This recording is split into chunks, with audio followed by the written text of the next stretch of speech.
Oh, Steven. Fiance of mine. This is Steven. He's such a kidder. That was Steven. This is Steven's body.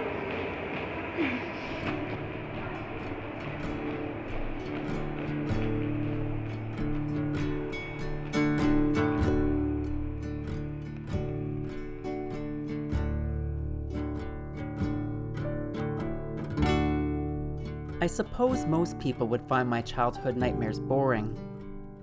I never dreamt of monsters chasing me or trying to kill me. My nightmares were about being ostracized, being purposely left behind. In these dreams, I tried to reconnect with the people I loved, but every attempt would take me further away. Rejection and abandonment. Those were my nightmares.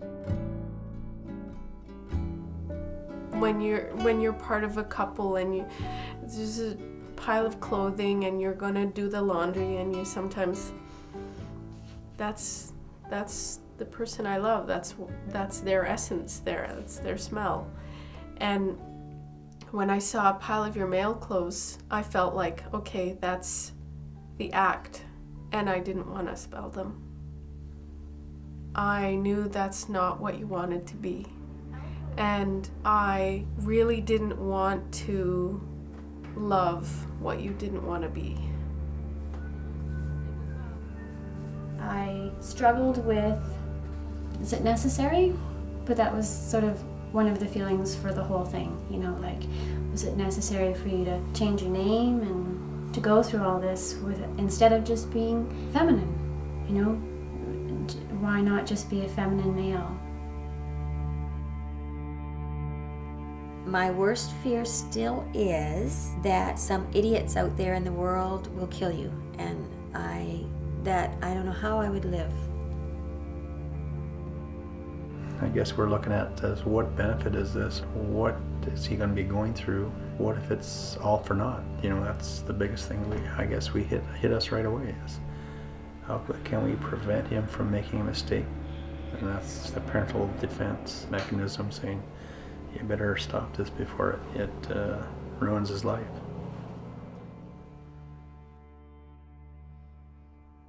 I'm a woman trapped in a man's body. I hate that statement.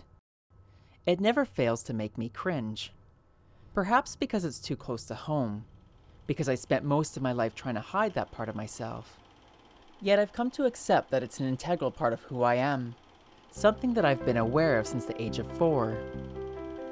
Granted, I couldn't explain it back then.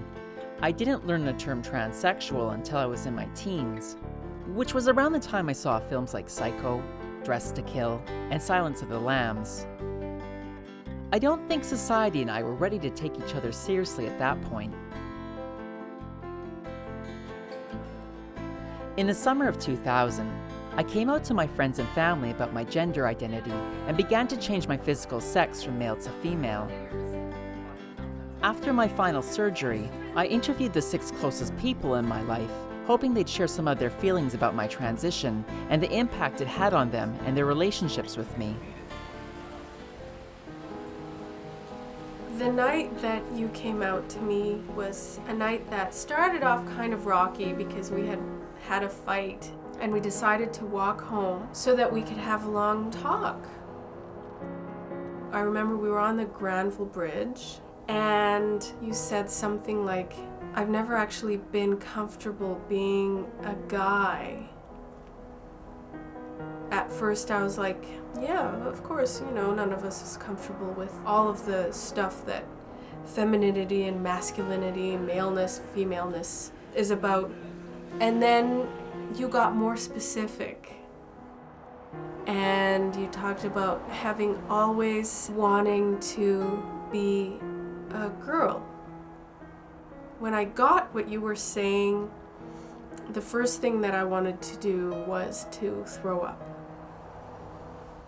I had a physical wanting to throw out, not wanting to accept what you were saying, because if a part of me realized what you were getting at, this would be changing my whole entire world. I remember coming home really excited, actually. My first response was to be really excited because I had thought at that point that I'd come to know all about my friends that I could know. Here I realized there was more to know, there was more that the people in my life could tell me. We were at the Royal seeing a drag queen show. And I think that what I said was, that's really cool, or that's great, or something. And then I didn't really have anything else to say, because it's just like, okay, congratulations. Like, Just a real brain twist is the way I explain it to friends, and at the time is the only way I could explain it. Just like I really felt like my brain, I just had to really like twist it, and it was really difficult to do. It's hard to explain the feeling you have, no matter what. Doesn't matter. It's my son. Whatever he's going through we'll deal with it, but hard to believe at the time. And I don't think it really set in for 4 or 5 days before you really, hey, wait a minute, he hasn't come back and said that was a joke, you know, and that he's really serious about this. I thought in our bedroom somewhere you had set out a camera and you were filming us, and this was like a joke. Dad seemed to believe you more than I did, and even weeks and months later, Dad knew, but I had to keep asking Dad, like, is this for sure? I was upset. I'm probably more upset when I was by myself and thinking, I'm his father, it's probably my responsibility to sit down with him and shake sense into him, you know, like, is there something I should be doing to prevent this from happening? Can I keep this from happening? I don't want my son to change. I couldn't think of anything in your past that gave us any clue or any signal. Because usually if somebody were, for example, homosexual or lesbian, generally in their youth, you would see an attraction for the opposite sex, or you would see effeminate mannerisms or masculine mannerisms or whatever, but I couldn't track anything back. You were a regular BC boy, a Vancouver boy. You were just as regular as the other kids that went to school. You weren't a prairie, small town boy that's all macho and chauvinistic. This was so out of left field. I mean, we have all these hockey medals and stuff of yours. When you were a child, you were into WrestleMania, and you would attack the couch all the time. And we'd hear this horrific noise going on down in the basement. We thought somebody broke in and was wrecking the house. And we go down and you would be wrestling the couch and you're just jumping all over the place. And I don't know how you would get feminine out of that. I mean, I never saw any feminine.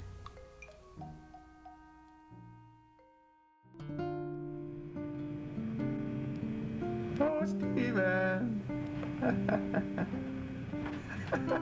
By the time I was a young adult, I had never told anyone ever about my gender identity and had no plan to. Though it caused me a great deal of grief, I feared the consequences of people knowing would be far worse. And I didn't want to consider the idea of a medical transition because I saw myself as female, not transsexual. And from the little I knew about trans women, society didn't accept them as female, but considered them gender-deviant men. I wasn't willing to be confronted by this outlook as a youth, nor to have my identity ridiculed. So I began to internalize the phobia against trans women and created a list of reasons why I should never express this part of myself. But not a day went by in which I didn't think about it. As I grew older, more walls went up, the more I hated myself, and the more I invested in becoming a young man. I can remember myself at, 10, 12 years old, and how I felt about things and how insecure I was about my lifestyle, and you were very much the same. And even though I come across as a hard case now, inside I'm still that way. You're a spitting image of me as far as personality goes, so I kept seeing, well, you'll grow out of it, you'll get hard-nosed like I am eventually, and of course you went in a different direction.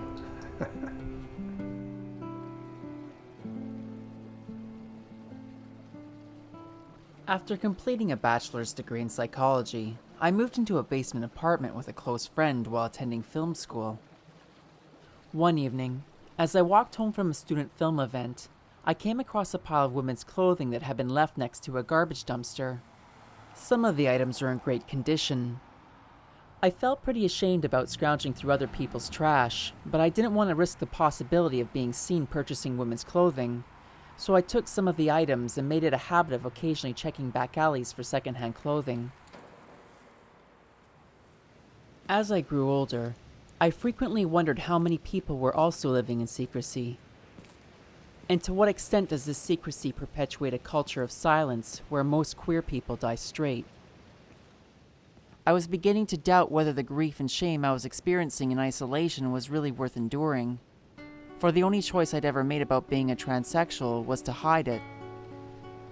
And for a host of reasons, the hiding that I'd been doing for the better part of my 27 years was starting to get to me.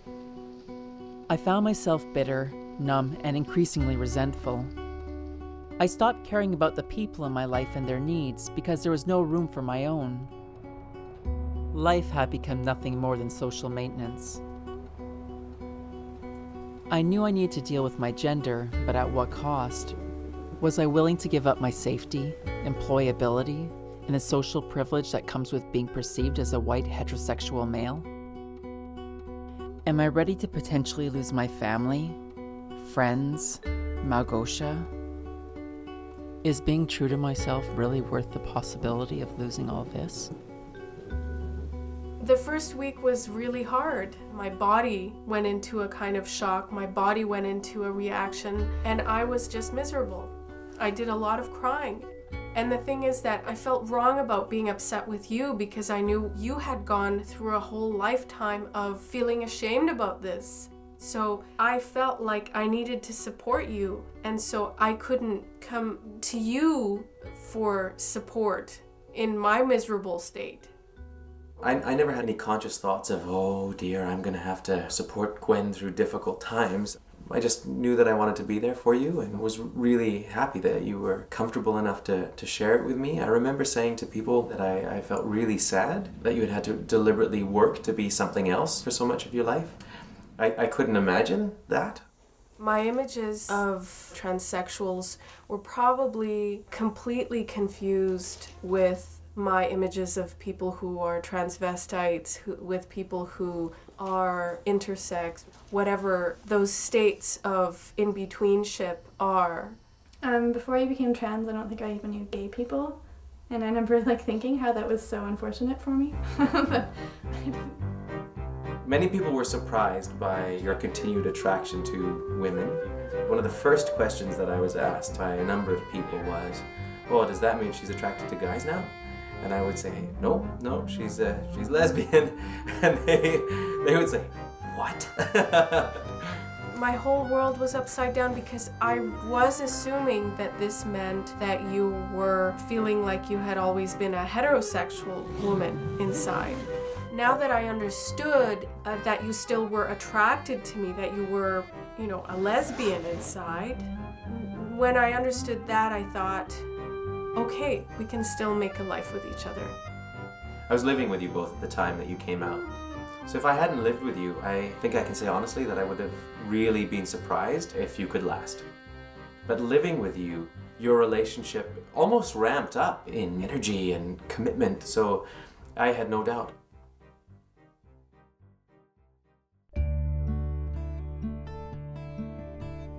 And my best friend was having a birthday party. In walks this guy who's full of smiles and just has a really bouncy way about him, wearing cut-off shorts and big boots. And I was like, ooh, he's cute. I really liked your boyishness. You had a boyishness and you were cute. I had dated before and had my share of crushes, but Małgosia is my first. My first love, my first long-term relationship, my first intimate partner. I never considered telling her about my gender issues early in our relationship. If she didn't take it well, there'd be somebody out there who'd know my secret, something I didn't want to think about or deal with. Perhaps I was building my own prison, but I held the key. And as long as the door was locked, no one else could hurt me.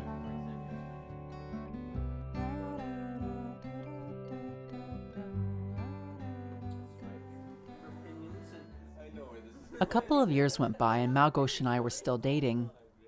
She had finished her degree in arts and cultural studies, and I was winding up my film diploma.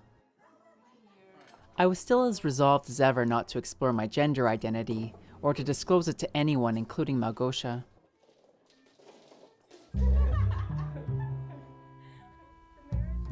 We had been dating for 3 years.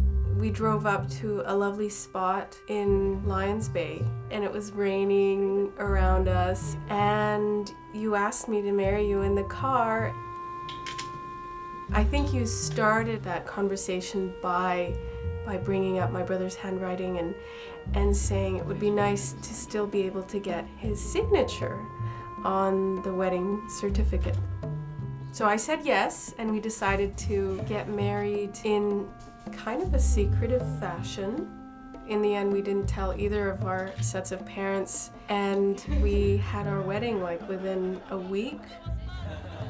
A little bit of me was upset because I felt cheated because we didn't get to be part of the wedding ceremony, and I really would have liked to. And here was my only son, the only wedding that I didn't have to pay completely for. So I thought, that was a real bummer. At one point, my legs were bucking. A lot of the people around us, our age, there's a great degree of cynicism about a lifelong partnership.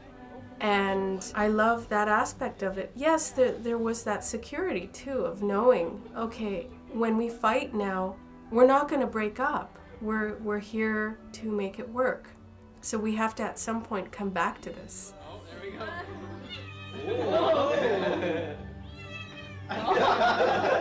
That's going to be me in 2 months.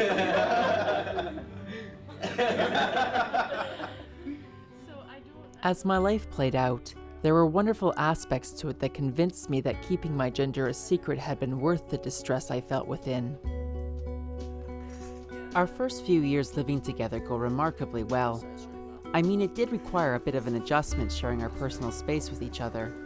And she wasn't too impressed when I left for 3 months to film winter carnivals and dog sledding. Okay, so we had our occasional spats. I mean, I felt she was quick to anger, and among other things, she felt I didn't communicate enough. I could never put my finger on it, and I never suspected you of holding back any huge secrets. But there were times when I just looked at you and there was a distance in your eyes. And I would tell you this, I would be like, what is that? What are you thinking? And you would say nothing. It's hard for me to picture what it was like to suppress so much of who I am in my life. And no one can understand what it's like to be having to do that actively for such a long period of time. And if you've trained yourself to not express who you really are to the world around you, that you came to the point in your life where you could begin to express who you were is a very exciting step, but not without consequences sometimes. And things happen when they do, and you found the ability to be comfortable, and I was happy to hear it when you were ready to tell it.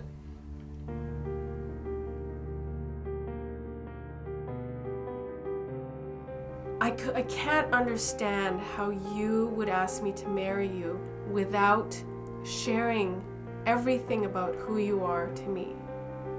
And I will maybe never understand that. I was so open with you. I had been a miserable mess. I had shown you my ogre, the ogre of Malgosha, grumpy. Whoa. I couldn't understand how you could want to share the rest of your life with me and not tell me this thing that's so integral to who you are. To me, it feels like lying. Like being dishonest about who you are, misrepresenting yourself to me. It seemed very unfair, and I asked you about it, and you said you thought you could get over it or keep it buried, and you didn't think it was going to keep surfacing. So you didn't trick her. You thought it would solve everything. And I have to accept that. I thought it was unfair that you were married to Margaret and she didn't know any of this. The sexual relationship is part of what you marry. that wasn't who she'd married.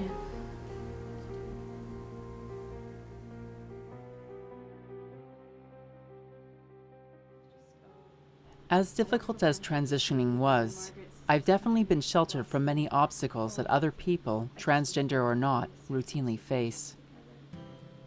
In the late 70s, Małgosia's brother Bolko was diagnosed with Duchenne's muscular dystrophy, a physical condition that slowly rigidifies the body's muscles. The prognosis in communist Poland was that he'd only live into his teens. The family researched healthcare in foreign countries and took a permanent vacation in 1981 with little more than their passports and a few essentials, some hidden within Małgosia's teddy bear. A year later, they arrived in Canada and settled in East Vancouver.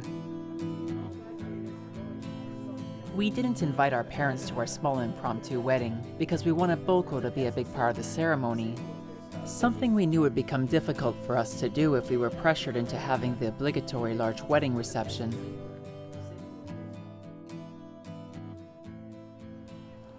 In the fall of 2000, we purchased our first apartment together in downtown Vancouver.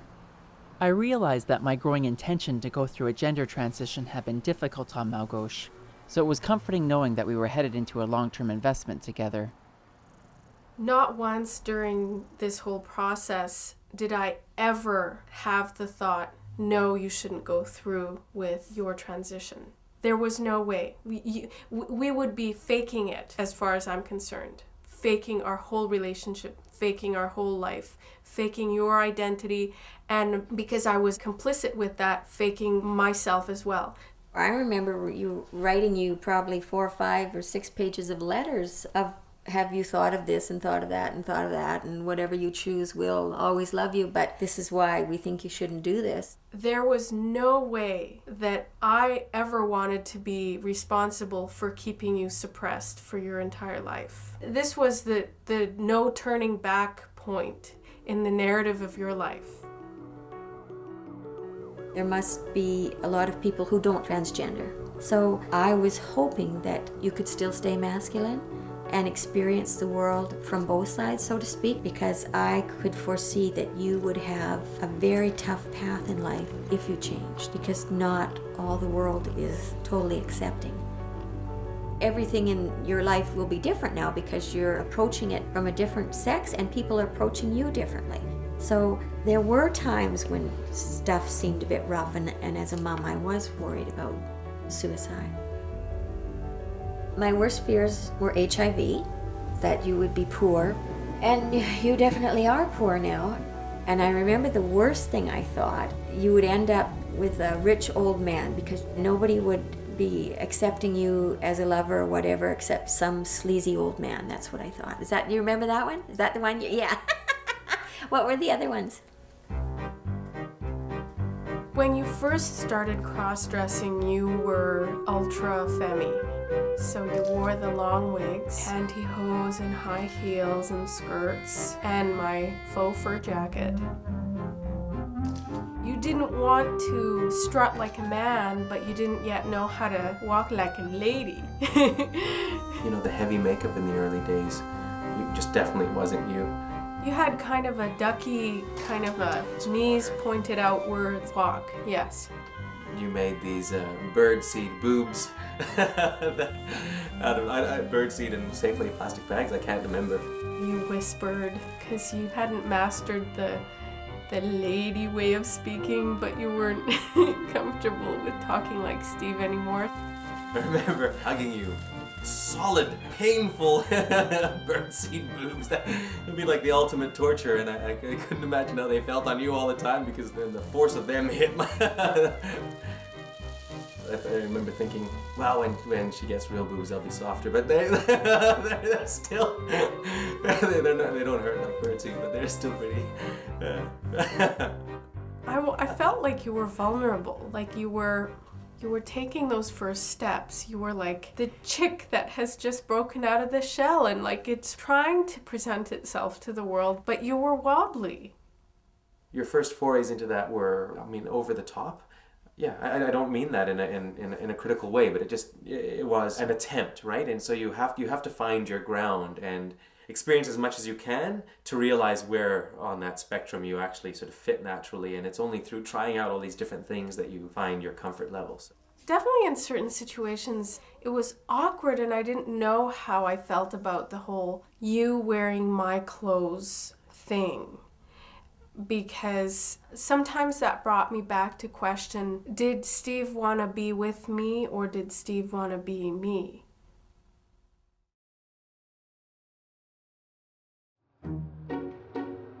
In order to access Vancouver's gender clinic, I needed a referral from my family doctor, so I headed out to the suburbs to visit her. Aware that there was a 6-month waiting list, I sent her the application form along with the relevant personal information to make the process as quick as possible. She swore she sent the papers off, yet the gender clinic never received them. Over the next few months, I made a handful of trips to her office regarding the status of the application. Each trip amounting to the same frustrating routine. 90 minutes in the waiting room, her assurance that her office had resent the application, and a refusal to let me transport a hard copy to the clinic. After 5.5 months, I finally took the hint. Behind her empathetic demeanor, she actually had no interest in helping, but rather hoped I'd disappear. And after much venting about her to Malgosh, I did. I spread the word that I was looking for a new doctor and was referred to a GP with experience with transgendered clients. Within days, the clinic had received the referral and I was on their waiting list. In June of 2001, I decided there were steps I could take to make the waiting process less excruciating. I started electrolysis.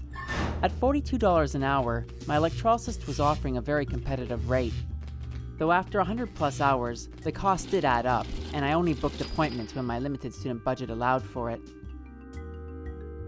I also began taking a medication that suppresses the levels of testosterone that the body produces by fooling it into believing that there's enough in your system already.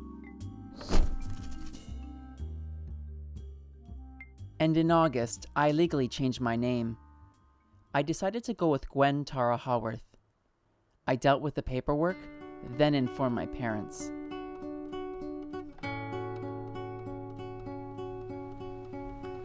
I can't remember when it happened, but I think your mother just finally told me that Stephen had changed his name to Gwen Tara, and that was devastating for me. It hit hard.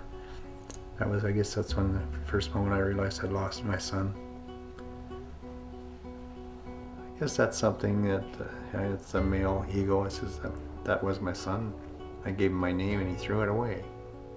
You know, it was really tough. Yeah. And I think it still is a little bit.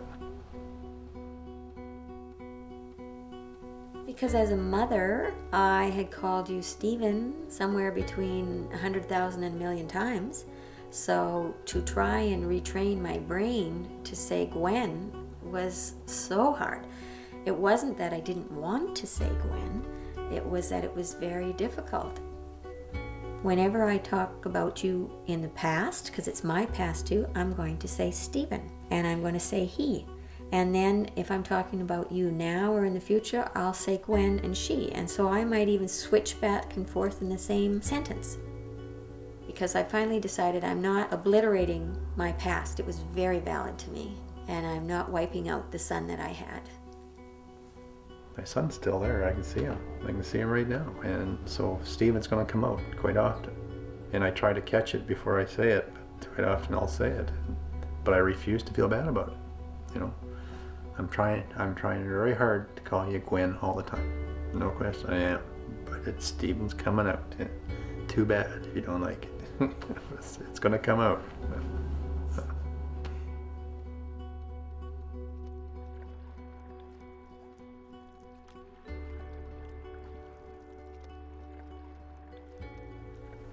My mother's the cheerleader and my dad's the quarterback. But Mom's not just the cheerleader, she's the Catholic school cheerleader who was the president of the school and, you know, in 13 clubs, blah, blah, blah. And then Dad's the quarterback who, like, would go drinking. Their friends tried to set them up. I don't know why they would set those two up. And they took them to a party together, like a dance or something, and Dad was totally plastered. And Mom was thinking, oh, okay, this is my date. Like, they got together, and then I think Mom broke it off with him, went to Europe, and then he was still around when she came back and interested, and voila, love at first sight. They never had sex till after they got married. Like a good Catholic girl. Oh, I was ecstatic. I loved being pregnant. My first baby was just a major life high. And to have a son and for the son to be firstborn, it was really awesome. I sort of had fulfilled my duty because in those days, everybody wanted a son. Then we had a daughter following, so we had the $1 million family, so that was pretty cool. And then after that, we had another daughter, so it was just wonderful because it's more fun dressing baby girls than dressing baby boys. When my son was born, it was almost like a relief. All right, I got a son, I don't have to worry about anything else after that. Girls can come or more boys can come, it didn't matter. It was difficult to get you to play with me. You were pretty resentful of me getting in your space or being there, and in my 20s somewhere I just decided that there wasn't a relationship there. You didn't want to connect with me. You didn't want to get too close. I don't know, it was just cool to have an older brother. We didn't hang out much or talk much at all, so, but I don't think I was upset about that till I was older. Not surprisingly, I've grown closer to my family since I opened up to them. Though according to my mom, I've still got a long way to go. I'm still generally the one who initiates the phone calls, and I think I mentioned to you that if you're going to be a daughter, then you've got to call your mom more, because that's what daughters do. If you want to be a girl, then you got to start acting like a girl. But I don't think you believed me on that one.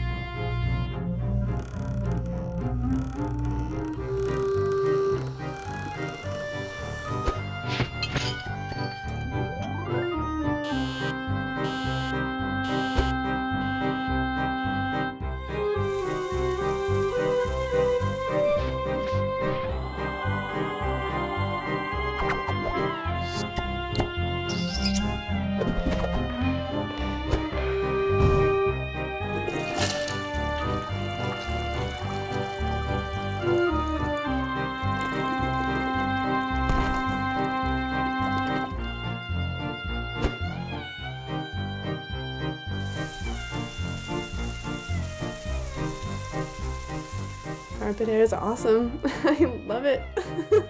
The last time we talked about it, she said, like, I just don't understand, like, why do you want it? And I finally realized that the answer to that was, I like it. I actually like my armpit hair. I think it's awesome.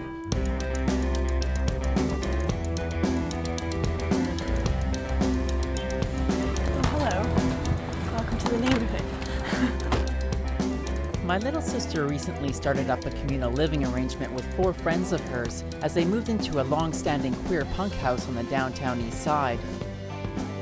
As a bicycling queer vegan with a penchant for eco-sustainability, my little sister's approach to life seems to cause my mum as much grief as my gender identity does.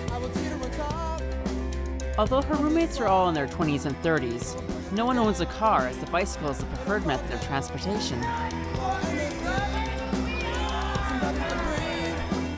They share a strong belief in reducing their ecological footprint, which to my mom's horror includes showering less than once per day, long armpit hair, and dumpster diving for food. I admire Nikki's ability to move beyond our culture's initial repulsion to everything from dumpstering, to body hair, to transsexuality. I was in a vulnerable place when telling my friends and family about my gender identity, and knowing that I had her support gave me the courage to move beyond my fears and tell the people who I felt may have a difficult time with it. My little sister's back at university for a teaching degree. I can't think of a better profession for her.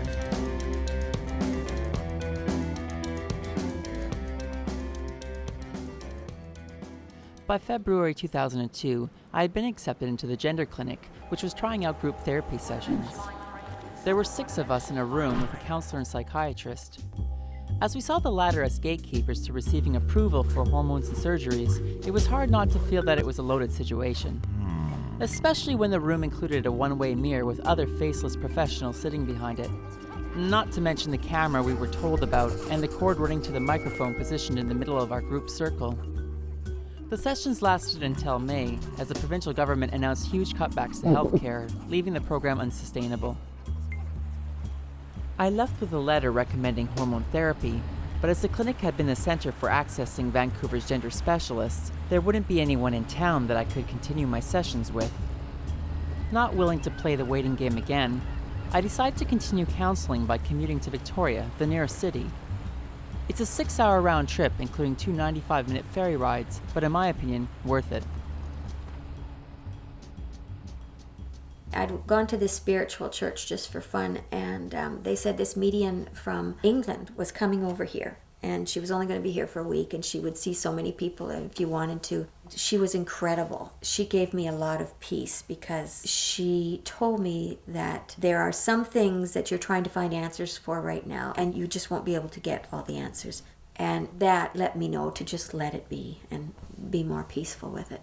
And she said that my mom had a special spot in her heart for Stephen, so that she was always watching him. So that gave me a lot of peace also. My mom has made it through tougher ordeals, and I realize it's important to give her the time she needs to come to terms with this.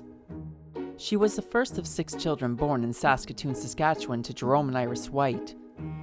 Though she adored her mom, who ran the family drugstore while also taking care of the kids downstairs in their basement dwelling, my mom spent her childhood on guard as her father was a physically abusive alcoholic who had a habit of drinking the family's money away.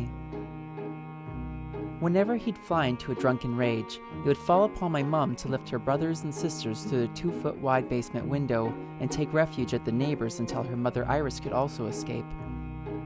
She was 13 when he finally stopped drinking after falling down 2 flights of stairs. She went to an all-girls Catholic high school where she outgrew her shyness and came home at the end of grade 11, proudly informing her mother that she'd been elected school president. Her joy only lasted so long, as that summer her mother went to the hospital for a hysterectomy and died soon after due to complications from the anesthetic. Though my grandfather never picked up the bottle again, things didn't get any better. After high school, my mom had begun her degree at the University of Saskatchewan, but Jerome cut her funding off, opting to buy a hobby farm which he later turned into a golf course. My mom has always wanted to go back and finish her degree, but as money's been tight, our family never thought it was an option while working and raising 3 children. Thinking back to the time she wanted to go to school in my teenage years, I realized I wasn't very supportive. That what I thought was best for her was more likely what was best for me. I look at my reasoning back then and my mom's current struggle with my gender, and I have to wonder how much courage it takes to give up the dreams that we have for our loved ones in order to invest in the dreams they have for themselves. My mom may be having a difficult time with my transition, but it's certainly not due to a lack of trying or her love for me.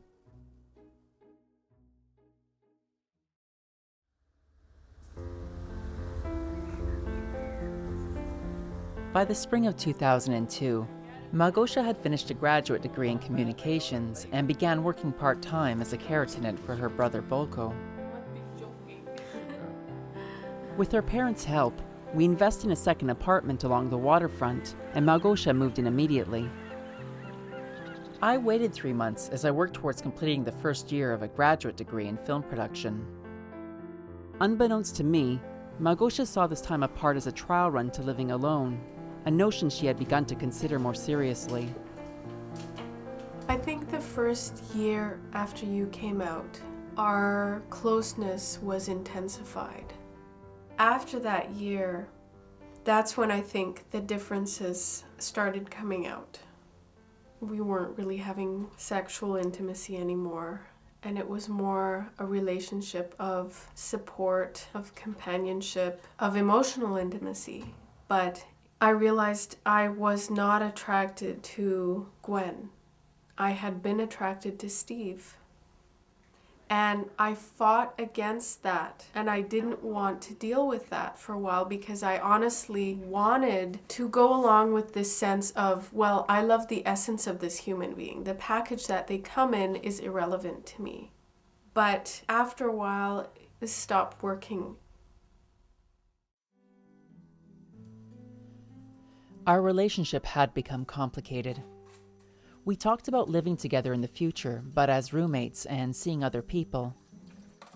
Personally, I hoped this was just a rough patch that would end after my transition and schooling were behind us. But in June, Małgosia met someone in her meditation group. She discussed it with me and they soon began dating. Given the circumstances, it only felt right to support her as she explored her sexuality beyond the bonds of our platonic relationship. I repressed my emotions and focused on my transition. By this time, I'd been approved by my practitioners in Victoria to begin hormone therapy. I began taking estrogen and progesterone, 2 hormones that would slowly feminize my body over the next 18 months. The biggest side effect? Imagine cramming a lifetime's worth of PMS into a year and a half. In a few months, I'm an emotional wreck.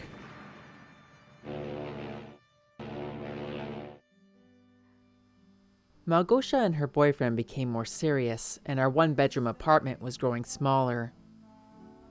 As the hormones took their toll on my emotions, Małgosia and my arguments increased in frequency and were routinely cut short by my bursting into tears.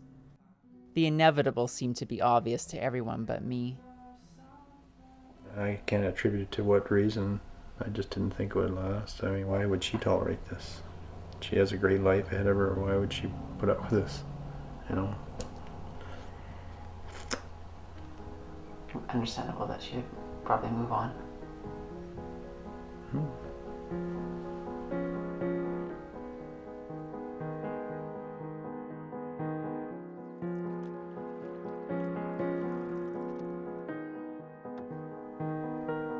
The night that I knew that I had to ask you to move out was one of those nights at your family's place. And it was lovely and we had a great time. And at the same time, throughout the whole evening, I felt like I was still being treated as if you and I were part of a couple. We hadn't been for months. And yet I felt like I couldn't talk about it to them because I had become used to this sense of, okay, I need to check in with you privately. So on the way home, in the car, that's when I said to you, okay, I can't do this anymore.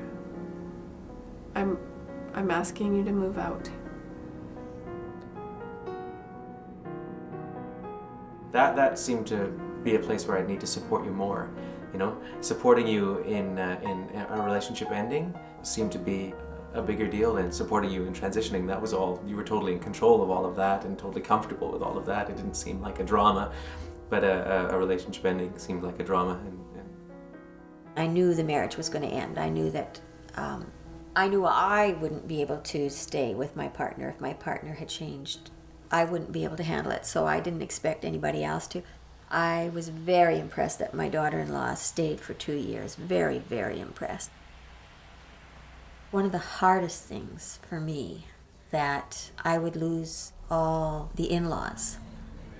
And not necessarily that they wouldn't want to cut off relations, but that I was just too embarrassed.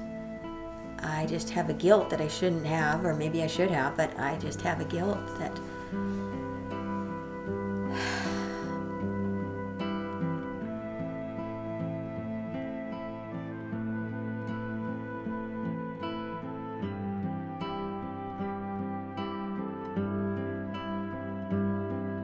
In January of 2003, I rented an apartment on Commercial Drive. It's become impossible for me to speak with Małgosia without breaking into tears. In February, she informs me that she's asked her new boyfriend to move in with her. I tell her I'm fine with this, but inside, I'm not. Our fights become nastier, and in a heated moment, I give her back all her artwork she's made for me over the years. I ask her for some time apart. Hi, Gwen, it's me. I just got your letter today, actually. So, thank thank you for that. And yes, I will gladly oblige and not contact you anymore. But this is in regards to the photos. I no longer have them. I did what I thought was best, and so I released myself of them. So they're unfortunately not around anymore. By May, I had worked Malgosh up into a monster. When I heard she discarded the photos of us, I felt destroyed and wrote her a damning letter. But what was really killing me was the growing realization that I was still in love with her and hadn't yet begun the grieving process. Like my family, I too had still wanted to think of us as a couple. Many months ago that happened, I would, but that was my way of dealing with things. But anyway, so yeah, don't worry, I won't leave any more messages unless they're of vast importance and emergency. And anytime you get mail coming here, I will deposit it at Hewitt Street so that you can pick it up there. Okay, bye.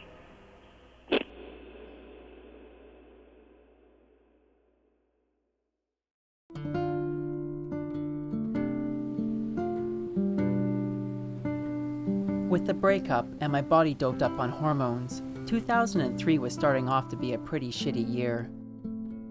I fell into a depression, losing my focus and ambition, drinking heavily, and spending a great deal of time crying, usually when I'm alone.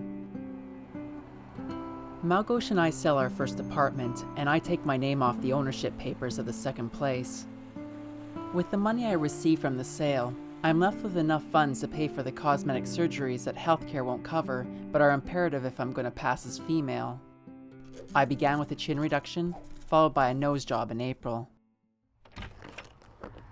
I made sure to give my family ample warning this time, which they were grateful for. Though I don't think everyone was as enthusiastic as I was about the changes that were about to take place.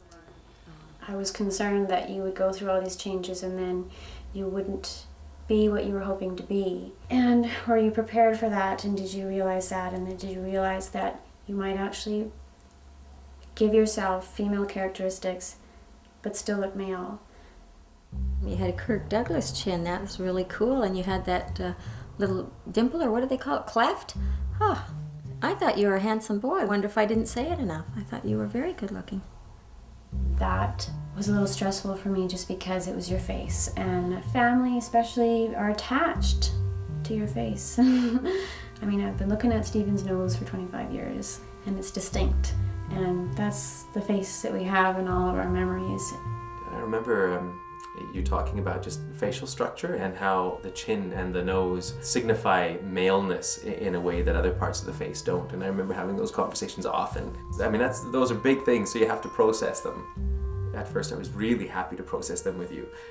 As time wore on, God, I got tired about processing those things with you. But I remember at some points in my life going, do we have to talk about breasts again? You know, can't we just talk about what we used to, even if it's the weather, can't we just talk about the rain? And then you had breast surgery, and that was kind of interesting. Not because they're on you, I just mean breasts in general. Like, anybody who got like breast surgery, I'd be like, whoa. And also because like you're the only sister with like bigger boobs now. I think you have, even though they're not that big, it's still like, I think, bigger than the rest of us. If it had all happened overnight, if you'd done all of it, and I hadn't seen you and then you'd come back, I probably would have been, wow. But because I was part of the process, there hasn't been any shock in that. I've never gone through the feeling of, where is my guy friend gone? To me, you will always be a male body, even though you're not necessarily a male person. So I wonder about the outside world, and I worry about whether you can be this. You can be something within a continuum and still have intimate and deep companionships with others. I had a bias against plastic surgery. I have this, sincere belief that people just are beautiful, and I would rather them not have to go the routes of like transforming who they are. And so when you started down that road, I have to fight that bias, right? The end result has been that it's changed my perception of that, and that there are times when people do what they need to do to be happier with themselves. And I think I used to see that as somewhat destructive. And it can be. I still think it can be, but I don't think it is necessarily destructive, and I don't think it was in your case. As I went through my surgeries, my dad and sister Nikki took a trip back to my parents' hometown of Saskatoon, a trip that was causing my dad more than a little anxiety. No question, it was a trip from hell for me to go back there with this on my shoulders and getting it out. But basically, I had to go back to tell my dad. I knew he would have a tough time with it. I told my oldest brother first. He took it hard. And I'm not sure if they're feeling sorry for me or for you, but they were more concerned about you and your future and that you had support, which was really nice. Everyone in Mom's family was really, really, really cool about it. But then they're all like, it's just the name, you know? It's all good, but the name, I don't like the name Gwen. And I was like, okay. Telling my dad was really, really tough. It was the hardest part. My dad sat there and said, my God, first thing you want to do is pick up the phone and phone you, which he did, to let you know how he loved you. And he accepted it so well. I mean, it was a relief.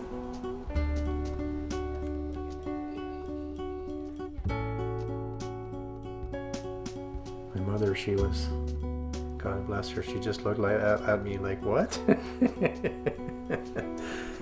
No, are you, what? As I look back on it now, why was it so tough? Well, I guess anything out of the norm is tough to accept. Nikki was my rock there. She's the one who was there for me, so she knew I'd have a tough time with it. I don't know, I was actually really impressed because you have this certain mindset of like, oh, Saskatoon, it's more backwards or something. But the individual families and individual members were like super. But I mean, also they're a province away. It's not like they have to deal with the situation on like a daily or even monthly scale or in front of their friends or anything. Yeah, it was a tough trip, but it had to be done.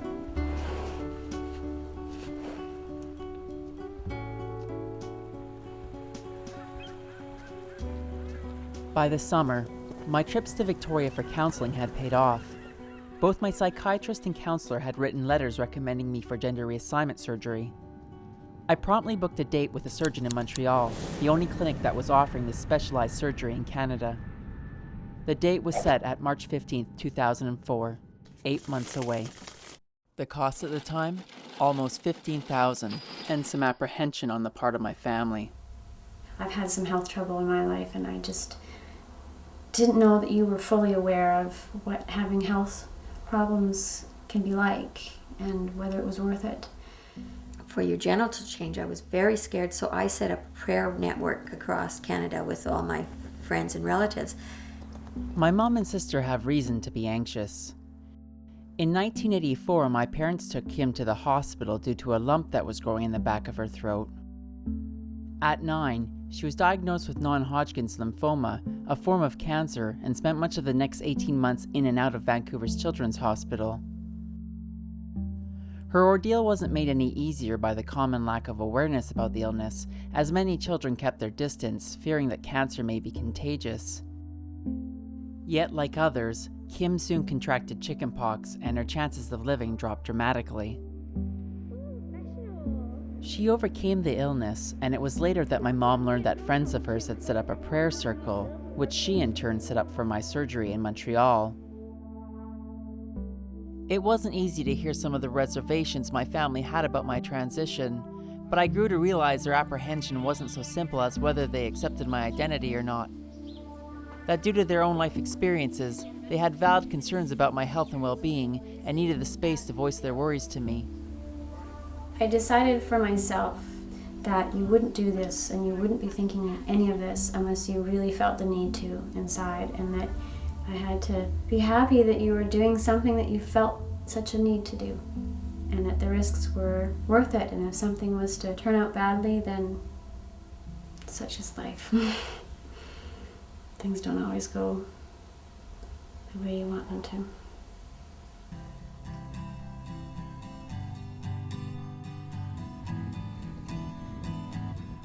After torturing both Małgorzata and myself for 9 months, I finally wrote her a reconciliation letter in mid-December. I called her a few days later, and we made a date to meet early in the new year. It's good to hear her voice. We talked about my upcoming surgery, and when Małgorzata realized that I was going to Montreal alone, she quickly booked a ticket on the same flight to accompany me as support.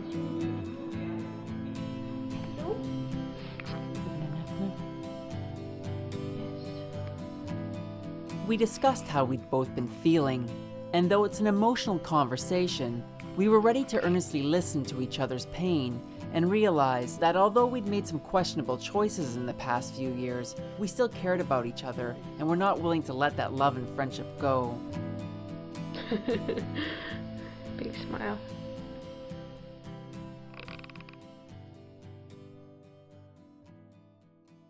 My vaginoplasty went without any complications, and under heavy sedation, I wasn't feeling much pain. However, it is disconcerting when you feel an itch on the bottom of your scrotum and go to scratch it, only to realize you no longer know exactly where that itch is located. It took my mind a few weeks before it successfully remapped its understanding of my skin's geographical position in relation to the new contours of my body. There are a few things I will need to do for the rest of my life, one of which is taking hormones. The dosage of hormones have reduced dramatically, though I still find myself crying once in a while at things that as a boy I could consciously turn off the waterworks. But being in touch with my emotions is far from a bad thing. And the other thing I'll need to do is dilate my vagina once a week to maintain its depth and girth. Apparently it'll atrophy if it doesn't get adequate exercise. In fact, I've had odd dreams of my former appendage growing back much like the arm of a starfish. In time, I can probably substitute these sterile dilators for something more colorful and exciting from the local women's sex shop. And if I ever get involved with another long-term partner, the possibility of my vagina shrinking is a great reason to avoid a dwindling sex life.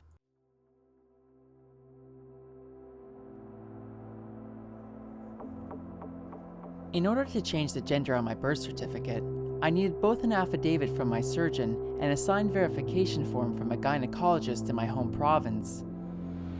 I think more than the inspection, the cold speculum, and the signed form, it was when she notified me that I had a mild yeast infection that made me realize I'd finally arrived. My transition was behind me, and I no longer needed to jump through hoops to convince the medical establishment that I could pass for their idea of a transsexual woman.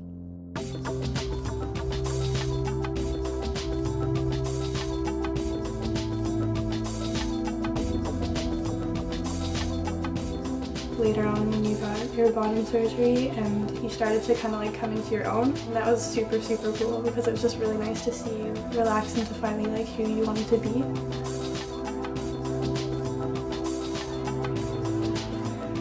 I had intended to have another surgery to remove my Adam's apple, but after my vaginoplasty, I didn't feel the need for further medical intervention. I'd found congruency between body and mind and no longer felt the distress that had been with me since the age of 4. Besides, my Adam's apple's not that big, and I kind of like thinking of it as a souvenir to remind me of where I'd once been, and that I didn't jump out of one closet just to jump into another. In December 2004, Małgorzata and my divorce goes through. Although we filed the forms together, Małgorzata is the one that cracked the whip.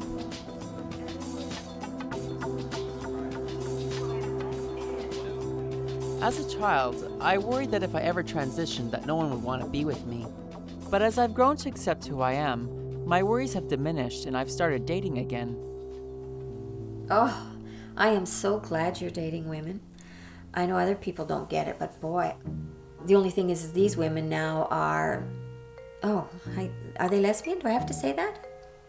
No, I don't have to say that. These women are more accepting. If you start dating men, then my mind will have to go do that homosexual thing. Right now, I see my son with bumps on his chest dating a woman. So all is fine except for the bumps. But I call my son, who's now my daughter, I call her Gwen. So it's a little bit more natural for my brain than having a boy at this point. So I'm really glad. And the women, you have wonderful taste. Right now, to me, it seems very normal, and I don't think of it as heterosexual, homosexual. I don't put any labels on. There's no label for it to me. To me, it's just right and natural. What I want for all my children is that they have a loving relationship, that the person is very kind to them, and they are kind to that person, and always loving. That's what I want.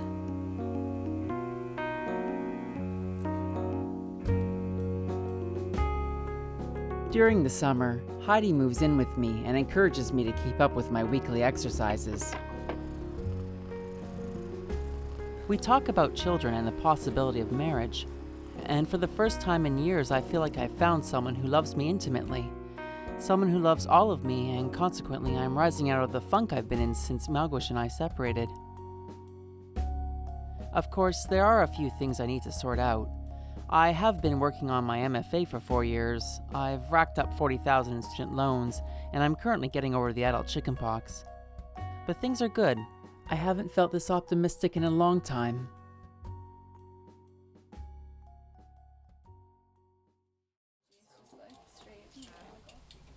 Now I see you as not the same person at all. My son is dead, and I mourned my son. I have a new daughter who has some of my son's personality. It may not be so much change as maybe you've just come out. Maybe this is who you always were, but this is not the person that I knew before. I've had a few times of reflection where it's hit me that Stephen is gone, even though that's kind of silly, but Stephen's gone, and who Stephen was. But you always have your memories.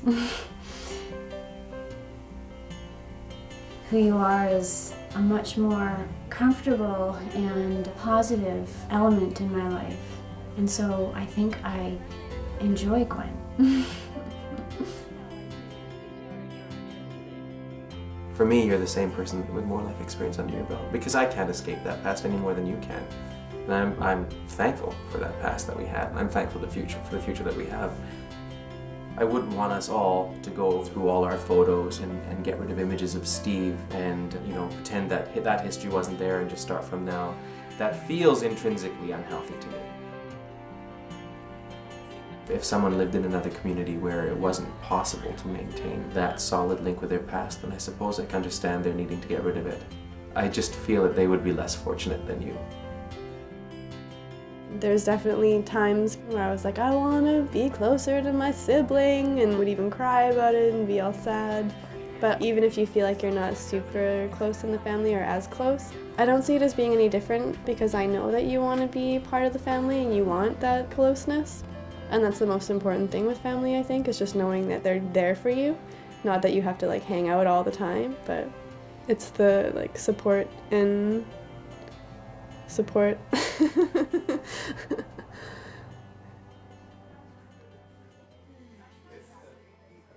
Like many of the difficult experiences my family have gone through, sticking through the hard moments of my transition has brought us closer together. Yet, having kept so much to myself for most of my life, I'm still working on living in the present, on asking for help, and freely communicating my thoughts and feelings to them. And nowhere is this more true than with my dad. Looking back at our home movies, I know there were times my father played with us as children, but what I tend to remember are the awkward moments, the silent car rides to hockey practice in the early mornings. I'd spend those trips racking my brain to think of questions that could start a conversation with him, but coming from a long line of strong silent types, my father was a king of the single-syllable answers. Like many men of his generation, he's become more open and expressive as he's aged, and it's been my intention to initiate conversations with him. But I find myself usually hesitating and falling easily back into the non-communicative mode that I learned to emulate when growing up. Yet every once in a while we do have a small breakthrough, but I'm finding that it's my dad who starts these conversations and does most of the talking. I look back at these home movies and I realize I'm now older than he was at the time, probably even the age he was when he drove me to countless hockey practices at 5 in the morning. And I wonder if perhaps he struggled to express himself to me, much like I now do with him. I really don't know how sons convey to their fathers that they love them, but I'm working on it.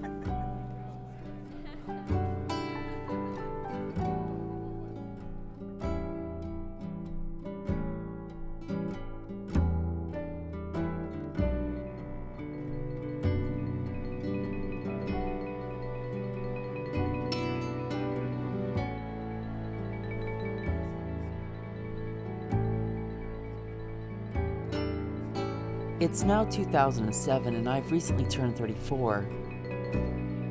I've begun teaching workshops at 2 post-secondary schools while I plug away at my filmmaking.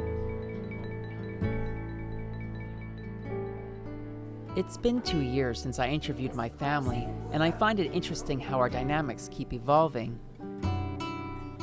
My mom no longer sees me as an entirely different person from the boy she knew, and as we spend more time together, the name Gwen and pronouns she have begun to slip into her memories of me as a child.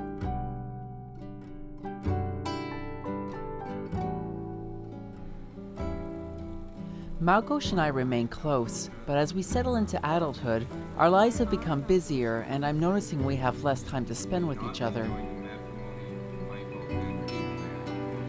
It's not unlike what happens with most old friends, but after 8 years as a couple, I can't help but feel a little sadness.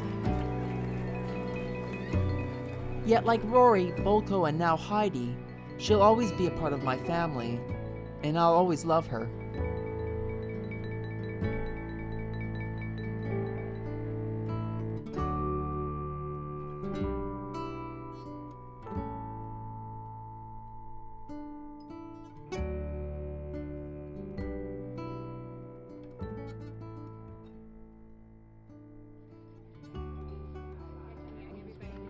Perhaps much of what I've learned in the past 7 years are lessons most people learned in their youth.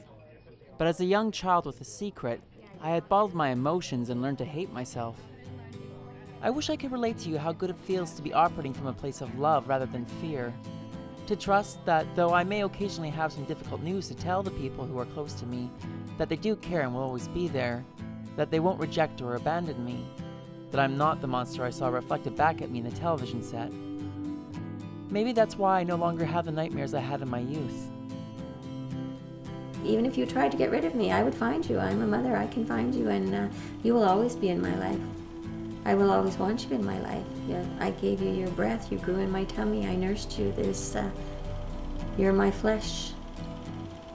I will always love you and I will always be in your life. Because I want you in my life.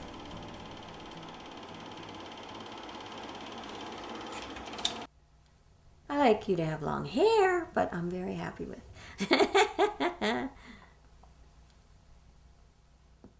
Don't worry, baby, you'll be alright.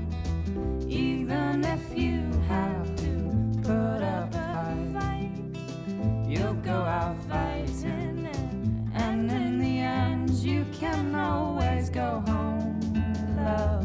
And in the end you'll never quite be all alone.